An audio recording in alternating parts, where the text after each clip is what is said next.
Assalamualaikum warahmatullahi belum ya, Cuk, Assalamualaikum warahmatullahi wabarakatuh. Kami dari kelompok 4 akan mempresentasikan bank, lembaga keuangan, dan lainnya yang beranggota Ayu Lestari, Putri Dayana, Putri Oktariani, Revi Puspita, Gravela Utami, dan Titania. Slide pertama akan dibacakan oleh Putri Dayana. Dipersilakan. Lembaga Keuangan Internasional. Lembaga Keuangan Internasional adalah lembaga yang telah ditetapkan oleh lebih dari satu negara dan merupakan subjek hukum internasional. Pemiliknya atau pemegang saham umumnya pemerintah nasional. Meski lain, lembaga-lembaga internasional dan organisasi lain kadang-kadang sosok sebagai pemegang saham. Lembaga keuangan dalam dunia keuangan bertindak selaku lembaga yang menyediakan jasa keuangan bagi nasabahnya. Umumnya, lembaga ini diatur oleh regulasi keuangan dari pemerintah. Bentuk umum dari lembaga keuangan ini adalah termasuk perbankan, building society, sejenis koperasi di Inggris, credit union, pialang saham, aset manajemen, modal ventura, koperasi, asuransi, dana pensiun, dan bisnis serupa. Di Indonesia, lembaga keuangan ini dibagi ke dalam dua kelompok, yaitu lembaga keuangan dan lembaga keuangan non-bank, asuransi, pengadaian, perusahaan sekuritas, lembaga pembiayaan, dan lain-lain. Next. Fungsi lembaga keuangan internasional. Lembaga keuangan ini menyediakan jasa sebagai perantara antara pemilik modal dan pasar utang yang bertanggung jawab dalam penyaluran dana dari investor kepada perusahaan yang membutuhkan dana tersebut.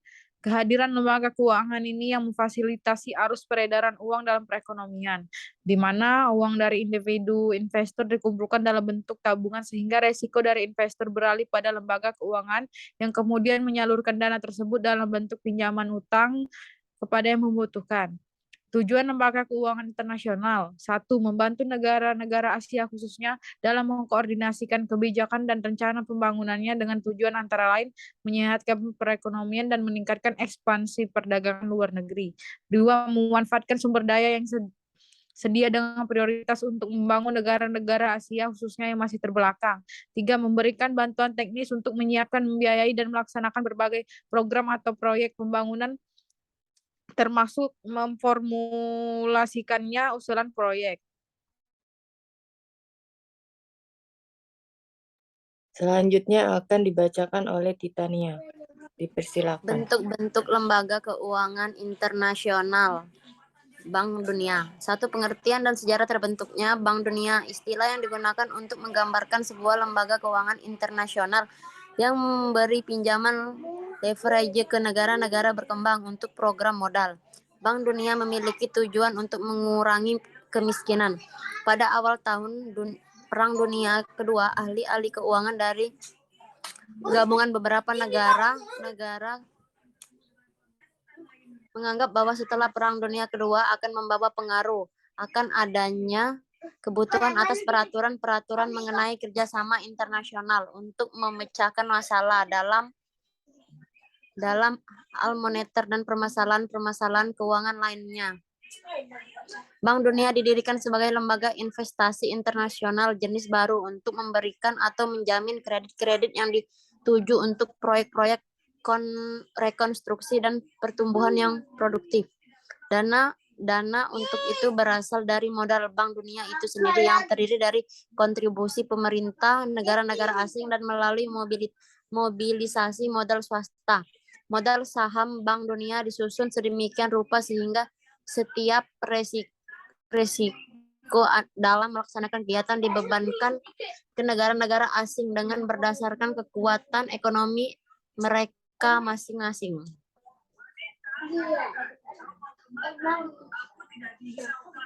Fungsi utama Bank Dunia. Tugas prinsip dari Bank Dunia saat ini adalah memberikan pinjaman untuk proyek-proyek produktif demi pertumbuhan ekonomi di negara-negara sedang berkembang yang menjadi anggotanya. Sebanyak kira-kira 2,4 miliar telah diberikan oleh Bank Dunia untuk proyek-proyek pembangun di Eropa, Australia, dan New Zealand. Selama 23 tahun terakhir ini, dari data tahun 1970 sebanyak 1,9 miliar untuk 28 negara di Afrika. 4,3 miliar untuk 16 negara di Asia, dan 3,8 miliar untuk 22 negara bagian Amerika Serikat bagian barat. Pinjaman ini digunakan untuk industri pembangkit tenaga listrik, membangun jalan, rel kereta api, pelabuhan, pembangunan saluran pipa gas alam, telekomunikasi, pertanian, perindustrian, pengadaian air, pendidikan, dan dalam hal-hal tertentu dituju untuk program membangun yang lebih umum termasuk impor. Bank Dunia memiliki 2 anggota, yaitu IFC, International Finance Corporation, yang memulai kegiatannya pada tahun 1956. Dan kedua, IDA, International Development Association, yang memulai kegiatannya pada tahun 1960. Selanjutnya akan dibacakan oleh Graviela Utami. Dipersilakan. Keanggotaan Bank Dunia. Dewan Komisaris memiliki kekuasaan mengakui anggota-anggota baru Bank Dunia untuk menentukan syarat-syarat keanggotaan berdasarkan persyaratan berikut ini. Setiap negara yang setuju memberikan kontribusinya kepada modal Bank Dunia dapat menjadi anggota. Sebelum semua itu terlaksana, negara tersebut harus menjadi anggota IMF, International Monetary Fund, yang meliputi perjanjian untuk mengamati peraturan praktek keuangan internasional yang berlaku, disertai penjelasan mengenai pokok-pokok informasi perekonomian demi kelayakan satu negara dalam menerima bantuan. Bila semua telah dilakukan, maka negara tersebut dapat dipertimbangkan menjadi anggota Bank Dunia. Pada tahun 1969, Bank Dunia memiliki 112 negara anggota. Hubungan antara Bank Dunia dan IMF merupakan badan perwakilan sister agensi dari Bank Dunia, didirikan bersama-sama dengan Bank Dunia.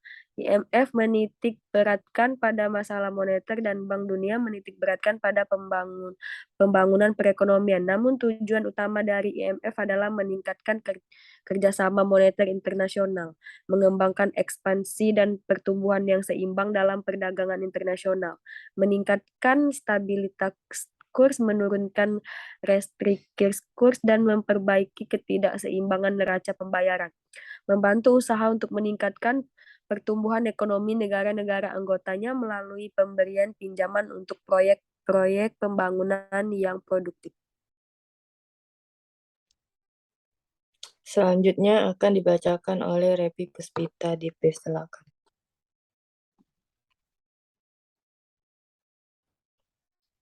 Peran Bank Dunia bagi dunia internasional. Bank Dunia mendanai proyek-proyek di berbagai negara untuk mengembangkan beberapa hal, seperti bangunan infrastruktur, pendidikan, kesehatan, pelayanan publik, pengentasan kemiskinan, hingga lingkungan hidup. Bank Dunia seringkali memberikan bantuan dalam bentuk 2 hal sekaligus. Dana pinjaman dan juga rekomendasi kebijakan, terutama terkait kebijakan keuangan atau yang berhubungan dengan proyek yang didanai. Di satu sisi, bantuan Bank Dunia seringkali merupakan penyelamat keuangan dan perekonomian negara peminjam. Namun di sisi lain, bantuan tersebut juga tidak jarang menimbulkan masalah baru, yang kadang jauh lebih besar dari masalah yang telah diatasi. Negara-negara peminjam biasanya merupakan negara berkembang yang notabene tergolong miskin. Apalagi jika dibandingkan dengan negara maju, mereka membutuhkan suntikan modal untuk proyek-proyek di berbagai bidang. Meskipun biasanya berujung pada satu harapan, yaitu menggerakkan dan menggeliatkan roda perekonomian, dengan hal tersebut, mereka bisa mendongkrak keuangan dan pendapatan dalam negeri. Modal inilah yang seringkali tidak bisa mereka dapatkan kecuali melalui lembaga-lembaga keuangan internasional.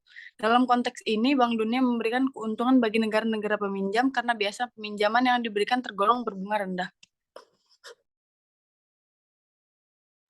Selanjutnya akan dibacakan oleh Putri Oktaliani. Dipersilakan. Baiklah, peran Bank Dunia bagi Indonesia. Bank Dunia baru mulai berperan sebagai lembaga pemberi pinjaman bagi Indonesia pada saat awal masa pemerintahan Presiden Soeharto, yaitu sekitar tahun 1998. Namun sebelum memberikan pinjaman, Bank Dunia menjajaki Indonesia dengan memberikan bantuan teknis untuk identifikasi kebijakan makroekonomi, kebijakan sektoral yang diperlukan, dan kebutuhan pendanaan yang kritis. Di masa awal pemberian pinjaman, Indonesia masih dianggap sebagai negara yang memiliki nilai kredit worthiness yang rendah. Oleh karena itu, pinjaman yang diberikan oleh Bank Dunia pada saat itu menggunakan skema IDA atau pinjaman tanpa bunga. Kecuali administratif fee 3/4% per tahun dan jangka waktu pembayaran 35 tahun dengan masa tenggang 10 tahun. Dana pinjaman pertama yang diberikan kepada Indonesia adalah sebesar 5 juta dolar pada September 1968.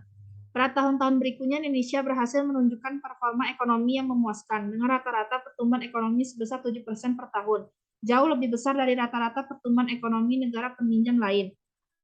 Oleh karena itu, sejak akhir dekade 70-an, Indonesia sudah mulai dianggap sebagai negara yang lebih rendah credit worthy untuk memperoleh pinjaman Bank Dunia yang konvensional atau dengan menggunakan skema IBRD. Berbeda dari periode sebelumnya, pada dekade 80-an, pinjaman uang Bank Dunia terlihat lebih terarah pada masalah deregulasi sektor keuangan, selain masih tetap digunakan bagi pengembangan sektor-sektor sebagaimana yang telah disebut sebelumnya.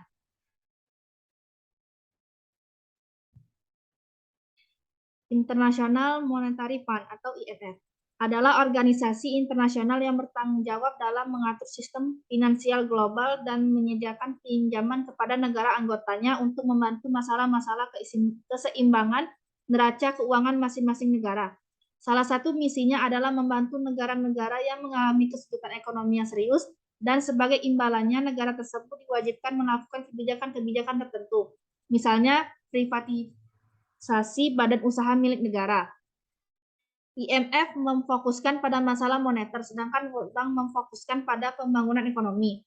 Tujuan utama IMF adalah yang pertama, meningkatkan kerjasama moneter internasional. 2, mengembangkan ekspansi dan pertumbuhan seimbang dalam perdagangan internasional. 3, meningkatkan stabilitas kurs.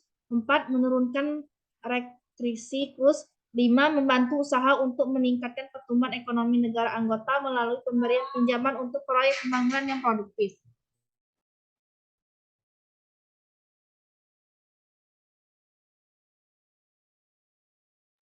Sekian dari presentasi kami. Bila ada kata-kata yang salah, kami minta maaf. Assalamualaikum warahmatullahi wabarakatuh.